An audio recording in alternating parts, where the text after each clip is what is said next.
아유, 오늘도 이렇게 새로 오셔서 감사하고, 우리 서로 또 그동안 나왔던 분이 또 이렇게 계속 나오니까 그것도 더 감사하고, 예, 우리 인사하겠습니다. 참 잘 오셨습니다. 사랑합니다.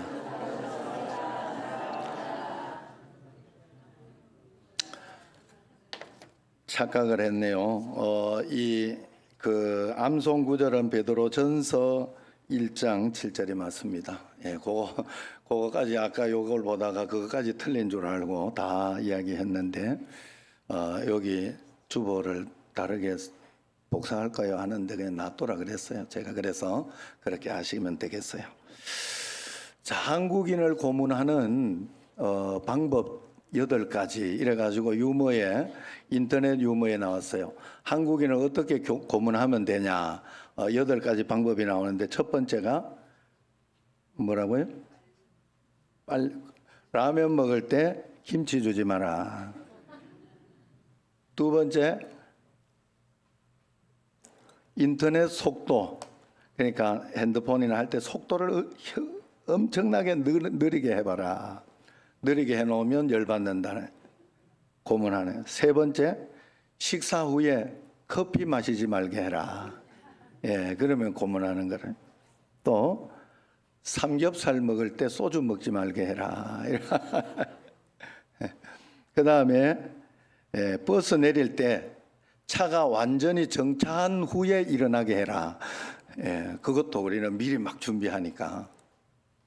또 요거트 먹을 때 뚜껑을 핥아 먹지 못하게 해라. 이런 말도 있고. 그 다음에 7번째, 화장실 갈 때 스마트폰을 가지고 가지 못하게 해라. 이것도 있답니다. 마지막 8번째, 엘리베이터 탈 때 버튼을 누르지 못하게 해라. 닫는 버튼, 닫힌 버튼을 누르지 못하게 해라. 이것도 고문하는 방법이라 그래요. 그냥 웃기자고 하는 이야기죠. 그런데 이 유머를 듣다가 보면 한국인의 성격, 삶에 깊이 배인 독특한 기질, 습성, 성품을 알 수 있는 거죠. 사람은 누구나 타고난 성품과 기질이 있고, 또 출생과 성장 환경, 삶의 형편 등에 따라 성격과 성향 등이 달라집니다. 중요한 것은 이런 기질과 성품, 성격 등이 그 사람의 인생을 결정하기도 하고 영향력의 범위를 결정하기도 해요. 좋은 기질과 성격을 가지고 사는 사람이 거침없이 긍정적인 힘을 발휘하며 성공적인 삶을 살아갈 수도 있고, 좋은 성품을 가진 사람들이 좋은 관계를 맺으면서 선한 영향력을 끼치며 살아갈 수도 있습니다. 그래서 우리 신앙생활에 가장 큰 예수님 믿는 것의 가장 큰 특징, 내가 예수님을 믿고 있는지 그렇지 않는지를 어떻게 알 수 있느냐? 여러분들 이건 분명하게 해야 돼요. 어떻게 해서 내가 예수님을 믿는지 믿지 않는지를 알 수 있느냐 하는 가장 큰 특징은, 내가 예수님 믿고 나서 변화되고 있냐, 변화되고 있지 않느냐를 봐야 돼요. 내가 하나라도, 물론 잘못하고 실수하고 그런 것이 있는데, 지난달보다 이번 달이 조금이라도 나았다. 응? 한 번이라도 나았다. 또 지난번에 못 참던 것이 이번에는 한 번 참아냈다. 이런 어떤 변화가, 예수님 믿고 변화가 있으면 그것이 바로 예수님 믿고 있는 거, 여러분은 정말 믿고 있는 거예요. 가짜로 믿고 있는 사람은 변화하지 않아요. 말씀은 말씀이고 내 성격은 내 성격이에요. 반드시 그렇습니다. 이게 예수님 믿는 것의 구분입니다. 예수님 믿기 때문에 말씀을 순종하고 따라가는 거예요. 그래서 이번 주에 암송 구절이 많이 하지 못해가지고 새벽에 늘 암송하는데 많이 하지 못했어요. 그런데 이번 주 암송 구절이 이거예요. 사람의 행위가 여호와를 기쁘시게 하면, 사람의 행위가 여호와를 기쁘시게 하면 그 사람의 원수라도 그와 더불어 화목하게 하시느니라 그래요. 사람의 믿음이 여호와를 기쁘시게 하면이 아니에요. 사람의 행동이 여호와를 기쁘시게 한다는 거예요. 우리의 믿음이 삶 속에서 행동으로 나올 때, 그때까지를 하나님은 믿음으로 보신다는 거예요. 그래서 교회에 안 나오는 사람이 믿음 있지는 않아요. 죽어도. 근데 교회만 나왔다고 믿음 있는 것도 아니에요. 또 다 믿음 있는 것도 아니에요. 교회 나와도 자기 멋대로 사는 사람이 있어요. 그러나 교회 나와서 예수님 말씀대로 살려고 노력하는 사람, 실패하더라도 노력하면 됩니다. 그러면 하나님께서 그를 믿음으로 인정해 주시고 복을 주시고 그렇게 하신다 하는 그것을 이야기하는 거예요. 그래서 변화가 있어야 된다. 우리는 예수님을 믿고 난 이후에 내 상황과 환경이 저절로 이렇게 저렇게 잘 변화되고 되기를 원하지만은 그런 일은 잘 없어요. 하나님이 우리에게 원하시는 것은 내 자신이 변화하고 내 성품과 삶의 방식이 변화하여서 하나님 나라를 이루기를 원하시거든요. 그래서 하나님은 우리 자신의 생각과 삶을 변화시켜서 이 땅에서 사용하시는 거예요. 하나님은 변화시켜서. 그래서 우리에게 권유하는, 그래서 우리에게는 자유의지가 있는 거예요. 내가 말을 들을 수도 있고 안 들을 수도 있는 거예요. 그건 나에게 전적으로 나에게 달려있더라 이 말이에요. 내가 예수님 믿을 수도 있고 안 믿을 수도 있는, 전적으로 나에게 달려있어요. 그래서 하나님 앞에서 우리는 믿음으로 선택을 해요. 모세를 한번 보세요. 모세가 인간적으로 생각할 때는 이제 왕자 수업을 받았고 그 다음에 40대에 그 팔팔하고 힘이 나고 그렇게 할 때 하나님이 쓰셨으면 우리가 보기에는 얼마나 딱 맞잖아요. 이 정도 공부했고 이 정도 능력이 있고 힘이 있을 때 써야지. 80대 돼가 다 늙어가지고 쓰면 안 되지 이렇게 생각을 분명히 합니다. 그러나 그때 하나님이 했으면 젊은 시절을 생각해 보면 모세가 자기 생각과 맞지 않았을 때 물불을 가리지 않고 주먹부터 나가는 사람이었잖아요. 그러니까 자기 동족을 괴롭힌다고 그걸 물불을 가리지 않고 애굽 사람을 쳐 죽였잖아요. 쳐 죽였어. 응? 자기가 왕자이기도 하고 그래서 그랬겠죠. 그래 그 성격을 못 참는 거예요. 못 이겨내는 거예요. 그런데 하나님은 40년 쫓아냈어요. 미디안 광야에 가가지고 산전수전 공중전까지 다 받고 돌아왔어요. 그죠? 그래 자기와 성질에 힘이 다 빠져서 스스로 아무것도 할 수 없다고 생각하는 그때 하나님이 부르셨어요. 부르니까 모세도 분명하게 대답합니다. 나는 입이 둔하고 나는 할 수 없어요. 나는 아무것도 못해요. 이렇게 이야기를 했지만 하나님이 가라 하니까 갔어요. 결국 가가지고 자기가 할 수 없고 힘이 없고 견딜 수 없을 때 견뎌냈어요. 모세는 끝까지 자기 사명을 감당했어요. 훈련받은 결과예요.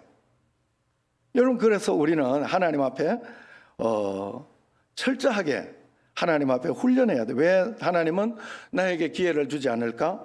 왜 하나님은 내 삶에 역사를 일으키지 않을까? 이런 생각하지 말고 낙심하지 말고 그저 하나님은 틀리지 않습니다. 나에게 허락하신 하나님의 뜻은 틀리지 않아요. 그렇기 때문에 내 자신을 돌아보고 하나님의 성품을 가진 사람으로 믿음의 용사로 변화되어 가야 돼요. 만들어져 나가야 돼요. 아셨죠? 하나님 앞에서. 오늘 말씀이 바로 그 말씀이에요. 그래서 우리는 하나님의 성품에 결국은 참여해야 돼요. 하나님의 성품으로 바뀌지 않는 사람을 하나님은 복주지 않아요. 그렇게 복준 일은 없어요. 나는 정말 예수 믿고 믿는 거나 안 믿는 거나 똑같이 사는데 복이 있다. 그 복은 언제 날아갈지 모릅니다. 그런 복은 내가 변화되고 바뀌어지면서 하나님 앞에 하나하나 받은 복은 끝까지 든든하게 있게 됩니다. 그래서 베드로후서는 베드로전서와 마찬가지로 베드로 사도가 로마에서 기록했다고 그렇게 알려져 있습니다. 왜 후서를 기록하게 되었느냐 하면 1장 13절 14절에 보면 잘 기록되어 있어요. 한번 같이 읽어봅시다. 내가 이 장막에 있을 동안에 너희를 일깨워 생각나게 함이 옳은 줄로 여기노니 이게 무슨 말인가 하면 이 장막에 있을 동안에 세상에 살 동안에 내가 지금 아직 생명이 있을 동안에 너희를 깨닫도록 설명해주고 가르쳐줘야 될 것을 필요를 느꼈다. 왜? 14절 시작. 이는 우리 주 예수 그리스도께서 내게 지시하신 것 같이 나도 나의 장막을 벗어날 것이 임박할 줄을 알미라 그랬어요. 자, 하나님이 베드로를 가르쳐줬는데 베드로가 이제 생명이 얼마 안 남은 걸 깨달은 거예요. 자기가 하나님의 말씀 가운데에서 내가 곧 순교하겠구나 하는 이런 어떤 느낌 아닌 느낌이 온 것이죠. 그러니까 이제 정리하면서 이 베드로서를 쓰면서 교회 서신을 쓰면서 이것을 꼭 가르쳐 줘야 되겠다 하는 그런 이야기를 하는 것입니다. 그래 베드로 사도가 순교한 시기는요, 주후 AD 68년이에요. 예수님이 태어나고 68년이에요. 그때 이 시기의 교회들은 직접적인 환난과 핍박보다는 거짓 선지자들로 인한 이단적인 가르침이 훨씬 더 위험했던 그런 시기입니다. 지금하고 비슷하다 보면 돼요. 이들은 특별히 영지주의적 요소를 내포하고 있었는데, 영지주의라는 것은 영적인 지식을 가지고 있으면, 우리는 영이기 때문에 사람은 영혼 육을 가지고 있는데 육신은 썩어서 없어질 것 아니냐, 다시 부활을 믿지 않은 거죠. 그러니까 육신은 썩어서 없어질 것인데 먼지로 없어질 것이다. 그러니까 이 육신은 어차피 없어질 거 어떻게 굴러 먹어도 괜찮다라고 생각을 하는 거예요. 이 영지주의적인 사고를 가지고 있으니까 내가 한번 받은 구원은 뭐 영원히 간다 이렇게 가지고 구원파적인 구원관을 가지고 있으면 죄를 지어도 문제가 되지 않는 거예요. 죄를 지어도 하나님은 용서해 주실 것이고 인도해 준다라고 믿으니까 그것이 구원받는다고 생각을 하는 거예요. 그렇지 않거든요. 그래서 우리는 새로운 구원관을 잘 가지고 또 영지주의적인 어떤 이런 생각을 가지고 있으면 안 돼요. 그런데 이 당시에는 이게 굉장히 철학적이었기 때문에 굉장히 이게 강했어요. 영만이 산다. 그래가지고 영이 가는 것이기 때문에 영의 올바른 지식만 가지고 있으면,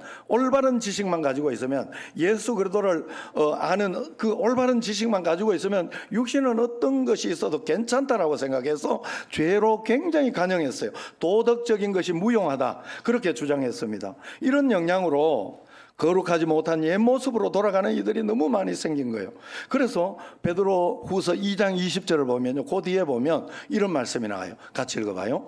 만일 그들이 우리 주 대신 그리스도 예수 그리스도를 알므로 세상의 더러움을 피한 후에 다시 그 중에 얽매이고 지면 그 나중 형편이 처음보다 더 심하리니 그랬어요.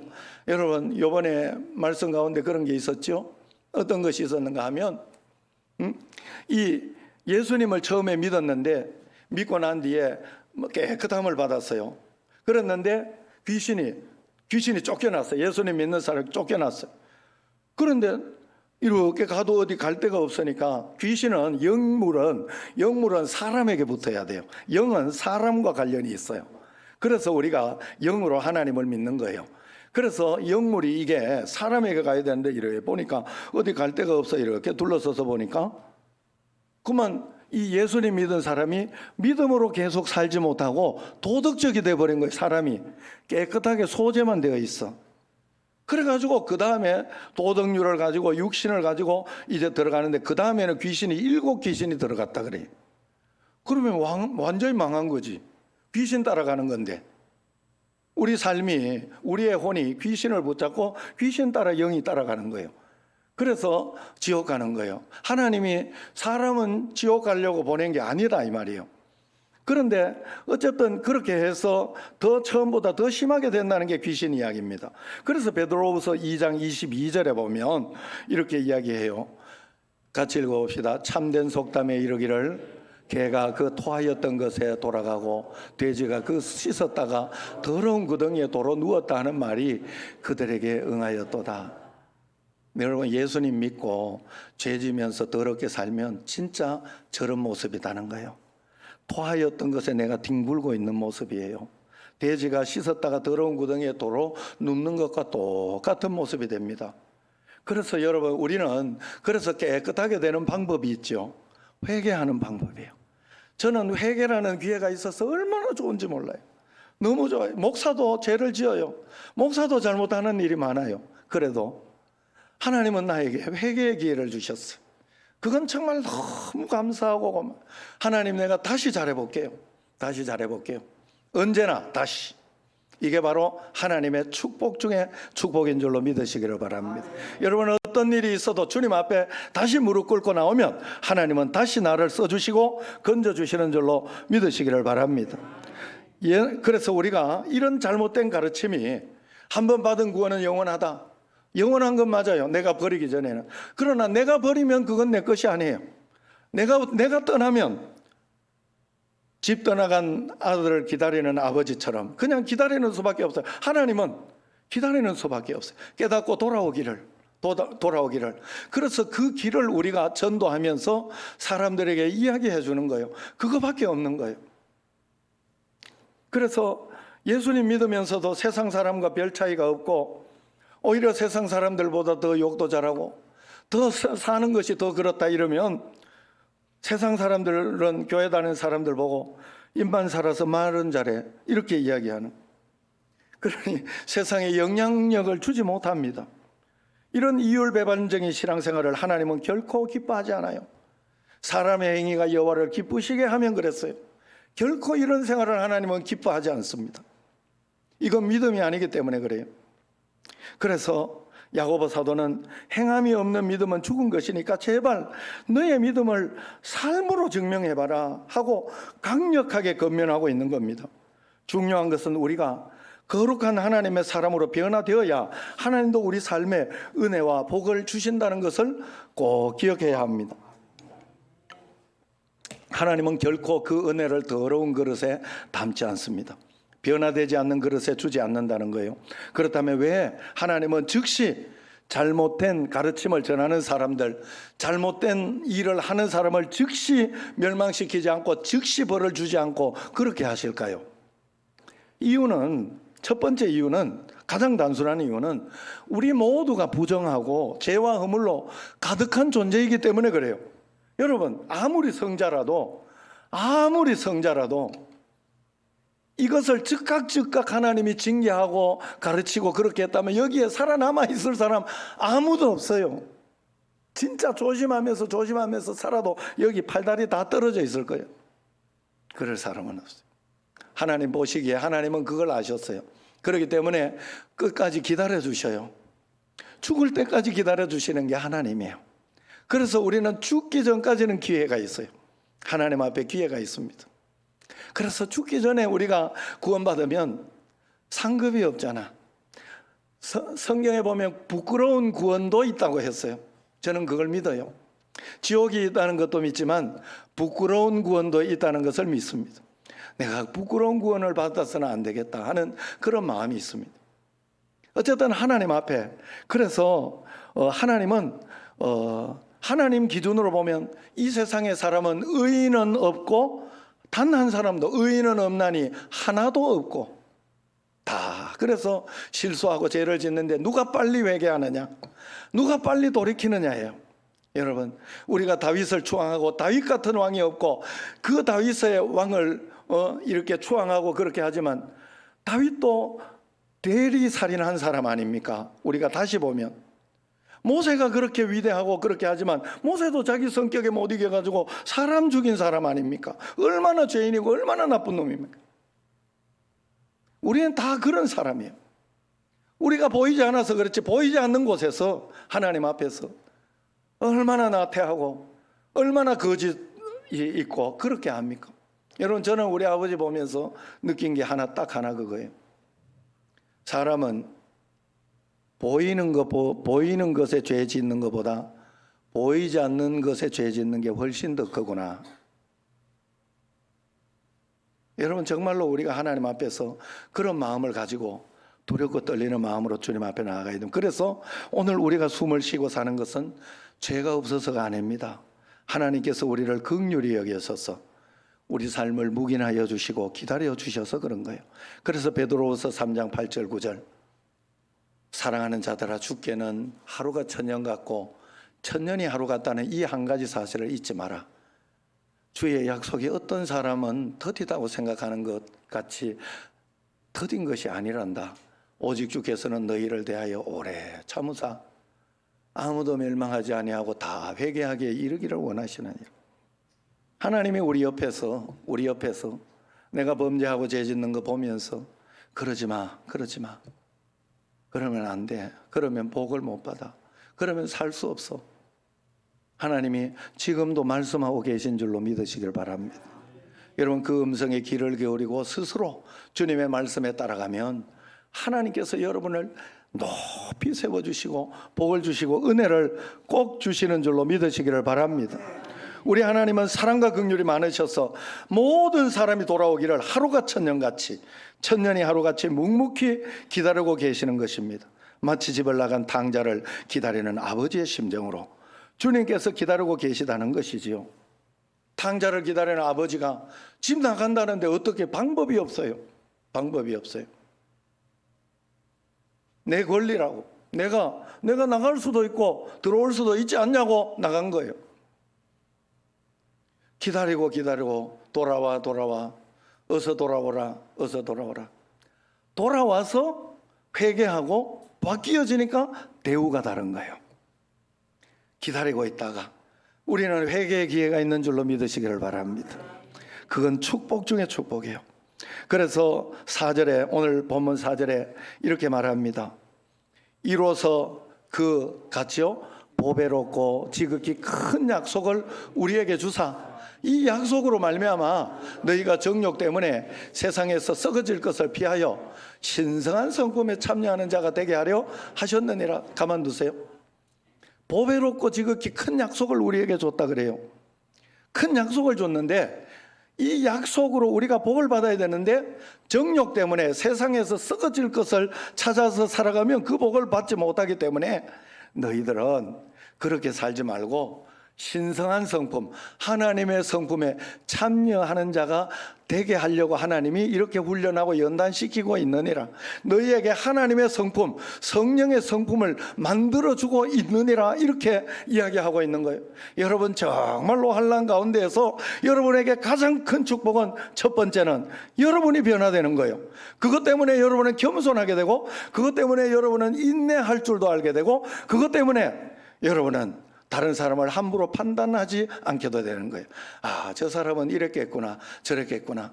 그것이 가장 큰 축복이에요. 그걸 깨닫는 것이 가장 큰 축복이에요. 여러분, 3년을 군대 갔다 오면 뭐 합니까? 철이 들어서 돌아오지 않으면 그건 아무것도 아닙니다. 그러나 군대 3년 갔다 와서 우리 한국에서 옛날에 그런 생각을 했어요. 그런 이야기를 해요. 군대 갔다 오면 야, 내가 직장도 가져야 하기 때문에 철이 들어와요. 그래서 공부도 지가 스스로 열심히 하게 되고 그렇게 하게 되니까 그러면 끝난 거예요. 그 사람은. 우리가 하나님 앞에 이 믿음의 복을 받아야 됩니다. 그래서 보배롭고 지극히 큰 약속을 우리에게 줬는데 이 약속을 못 받아 먹으면 안 되잖아요. 저도 그래서 여러분들에게 몇 번을 이야기했지만 그 이야기했지요. 우리 청신제일교회는 제가 미워하거나 속상하거나 이런 분이 한 분도 없어요. 왜? 제가 훈련돼서 그래요. 훈련돼서 정말로 훈련돼서. 미워해봐야 뭐 내만 손해지. 그런데 옛날에 난강교회, 구미시민교회, 시화영광교회, 대지동교회, 승복교회에 있을 때에는 미운 사람이 있으면 제가 이런 마음이에요. 미운 사람이 있으면 서로 이렇게 보고 하면 안 보면 그만이에요. 안 보면 쓱 이렇게 피하고 그럴 수 있어요. 사람이라는 건. 그런데 내 마음의 양심이 이렇게 하면 말씀을 지키지 않는 것이지 않나. 내가 원수도 사랑하라고 했는데 내가 진짜 미우면 안 미운데 뭐 이럴 때는 뭐 그럴 수 있어요. 사람이 나는 양심에 거리낌이 없으니까. 그런데 진짜 미우면 가서 내가 일부러 가서 반갑습니다, 사랑합니다 뭐 이런 이야기를 일부러 했어요. 일부러. 왜냐하면 하나님 앞에 정직하고 싶어서. 내가 지금 좀 미운 마음이 들어서 일부러 인사합니다. 하나님 이거 좀 봐주세요. 그렇게 했어요. 왜? 복 못 받을까 봐. 하나님 앞에 그렇게 해가지고 내 양심에 꺼리끼게 해가지고 복을 받을 수는 없잖아요. 어제 그저께 우리 처가 그러더라고. 우리 서민이 보고 막 큰 소리 치면 이 새끼 이리 안 와? 이러면서 큰 소리 이거 더 과하다. 왜? 더 과하다 이렇게 싶었는데 내가 얘가 말하면 이렇게 하면 이게 겁난다고 말을 못하면 내가 안 되지 않냐 이러더라고. 그것 때문에 일부러 더 큰 소리로 이야기하더라 이 말이에요. 여러분 우리는 마음의 양심 그걸 가지고 사는 사람이에요. 그래서 내 마음속에 그런 본성이 있어도 우리는 훈련해야 돼요. 연습해야 되고. 그래서 우리에게는 하나님의 성품이 내게 바뀌도록, 그래야 우리는 그 복을 받을 수 있어요. 그래서 그 이야기를 오늘 하는 겁니다. 5절에서 7절까지 신의 성품에 참여하는 사람, 하나님의 성품에 참여. 그러므로 너희가 더욱 힘써 너희 믿음의 뭐를요? 덕의 지식을 그랬는데 믿음의 덕을 그랬어요. 믿음만 가지고 안 된다는 거예요. 믿음을 가지고 있으면 덕을 가지라. 덕이라는 것은 헬라어로 겸손이라는 뜻이에요. 덕스럽다, 우리가 이야기하는 저 사람 겸손하다 하는, 그렇게 보면 됩니다. 그래서 믿음 있는 사람은 덕이 있어야 된다고 이야기해요. 그래서 우스갯소리로 사실을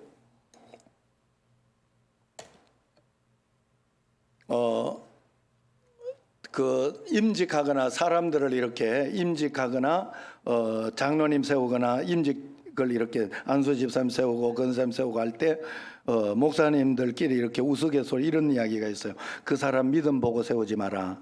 그 사람 성품 보고 세워라 이래요. 왜냐하면 이 언제 또 후다닥 바뀔지 모르네. 이게 믿음이 믿을 수가 없대. 그래, 믿음의 덕까지 가라 이 말이에요. 우리의 믿음은 덕으로, 그래, 겸손한 마음. 어거스틴이 제자들에게 물었어요. 선생님, 그리스도인의 제일 윤리가 뭡니까? 겸손이다. 두 번째는요, 겸손이다. 세 번째는요, 그것도 겸손이야. 여러분, 믿음으로 구원받은 사람은 예수님처럼 온유하고 겸손한 삶을 살아야 돼요. 그게 믿음이 있는 사람이에요. 겸손해지는, 자기를 낮추는 사람, 그게 믿음이 있는 사람. 그리고 덕만 가지고 있어서는 안 돼요. 성품만, 덕의 성품, 온유한 성품만 가지고 있어서는 안 되고 거기에 지식을 더하라. 덕의 지식을 알아야 됩니다. 내가 정말로 알아야 믿음의 삶을 살 수 있어요. 여러분, 그래서 하나님을 경험을 많이 해야 돼요. 그래서 우리는 믿음으로 살면 경험을 하게 돼 있어요, 하나님에 대해서. 그래서 여러분들이 어떤 일에 있어서도 문제가 풀리고 그러지 않을 때 믿음으로 살려고 노력을 해봐야 되고, 내가 지금 믿으면 어떻게 해야 되는 것인가, 이때 내가 불안하고 걱정해야 하나, 아니면 기도하면서 이겨내야 하나, 이걸 판단하고 믿음으로 살아봐야 돼요. 그래야 지식이 생겨요.